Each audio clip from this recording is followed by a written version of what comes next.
O Senhor esteja convosco. Ele está no meio de nós. Proclamação do Evangelho de Jesus Cristo, segundo Mateus. Glória a vós, Senhor.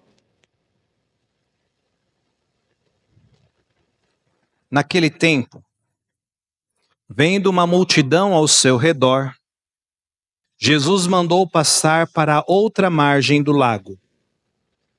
Então o mestre da lei aproximou-se e disse: Mestre, eu te seguirei, aonde quer que tu vás. Jesus lhe respondeu: As raposas têm suas tocas, as aves dos céus têm seus ninhos, mas o Filho do Homem não tem onde reclinar a cabeça. Um outro dos discípulos disse a Jesus: Senhor, permite-me que primeiro eu vá sepultar meu pai. Mas Jesus lhe respondeu: Segue-me, e deixa que os mortos sepultem os seus mortos. Palavra da salvação. Glória a vós, Senhor. Que as palavras do Santo Evangelho perdoem os nossos pecados e permaneçam para sempre. Amém.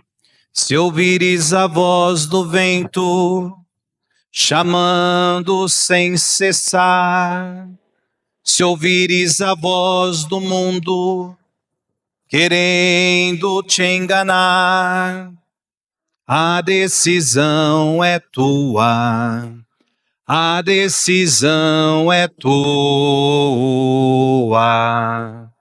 São muitos os convidados, são muitos os convidados,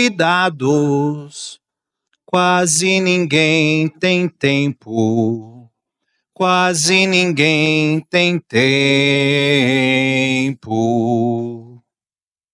Nós ouvimos hoje no Evangelho uma sequência daquela narrativa em que Jesus cura o empregado ali do centurião romano. E vem logo imediatamente esse trecho do Evangelho de hoje, que Jesus chama para o seguimento. Por isso que começa dessa forma o Evangelho, porque ele tem uma continuação com a passagem anterior, que cura esse soldado. Então Jesus, ele olha aqui nesse Evangelho a questão do segui-lo. Diante da pergunta, diante, melhor, da exclamação feita: aonde queres que tu vás, Senhor? Eu vou te seguir. Jesus aí mostra um dado vocacional, no sentido de segui-lo fielmente, mas mostra que ele mesmo não tem onde reclinar a cabeça. Mas é importante segui-lo. E também, diante da outra situação que Jesus aqui dá, para uma pessoa que diz que segue o Senhor, mas primeiro precisa se ocupar de sepultar, né, o seu pai. E sepultar o pai, sepultar os mortos é uma prática de misericórdia. Mas no segmento de Jesus nada antecede ao seu segmento. A gente não pode, no segmento de Jesus, colocar Jesus num banquinho e falar: eu quero que seja assim, assim, assim esse segmento. Mas é o contrário. Nós nos colocarmos nesse segmento do Senhor, porque seguindo, Ele vai nos dar todas as condições para os passos firmes no mundo. É não ter receio de abraçar o seu segmento. Ele é um Deus generoso para com todos. Ama a todos e não exclui ninguém. Ele está sempre pronto a olhar com intensidade para cada um que vive essa questão do discipulado, vive verdadeiramente a sua vocação. E viver a vocação como? Na minha vocação matrimonial, na minha vocação sacerdotal, na minha vocação como um leigo, consagrado, engajado na vida da igreja, aí dar o seguimento, mas não anteceder nada ao seguimento, para realmente estarmos inteiros diante de Jesus.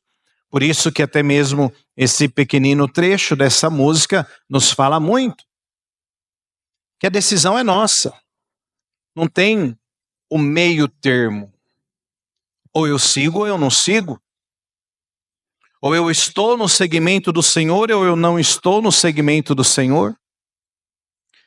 Algumas situações na nossa vida, às vezes a gente tem que ter o cuidado até de não colocar as coisas acima de Deus. Às vezes, em alguns lugares, né, a gente ouve assim: padre, eu não fui na missa esse final de semana. Padre, eu faltei da missa. Outro dia há alguns anos atrás, eu tinha feito um levantamento de quantas missas nós temos aqui na cidade.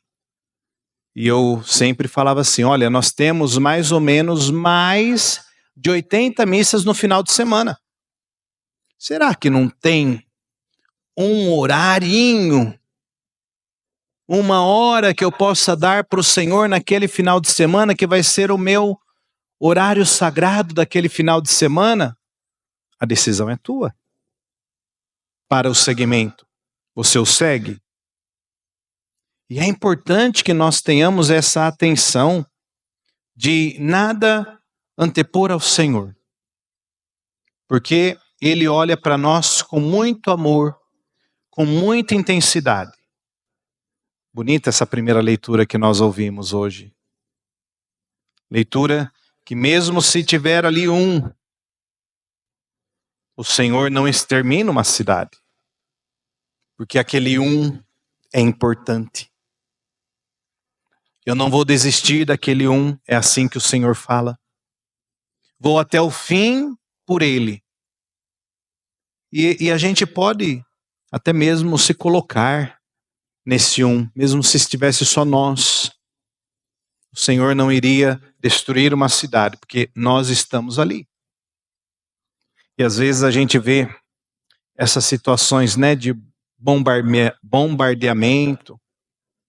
A gente vê tantas guerras aí acontecendo.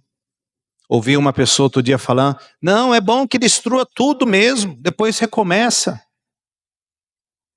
Então são situações que a gente precisa ter atenção. Até mesmo o Salmo, né, última estrofe do Salmo de hoje, tão bonita. Ele não nos trata como exigem nossas faltas. Não nos pune em proporção às nossas culpas. Imagina se fosse nos tratar conforme as nossas faltas, com as nossas culpas. E aqui o salmista já fala, né, da bondade do Senhor, da bondade de Deus sobre cada um de nós, e que realmente Ele sabe as falhas que nós temos. Coloca que todos nós temos falhas. O grande problema é esse, quando eu não reconheço as minhas falhas. Aí eu nunca vou reconhecer que o Senhor é bondoso e misericordioso e compassivo para comigo. Que essas leituras nos ajudem então, por primeiro, a olhar com misericórdia para todos, a permitir que Deus abençoe a nossa vida, que dê elementos suficientes e dá para cada um de nós de motivação para bem viver, no seu segmento, na sua busca constante de querer elevar sempre mais o outro em busca da salvação. Portanto, ao vivermos essas leituras de segmento, vamos dar continuidade à nossa celebração e até mesmo ministrando agora o sacramento da unção dos enfermos.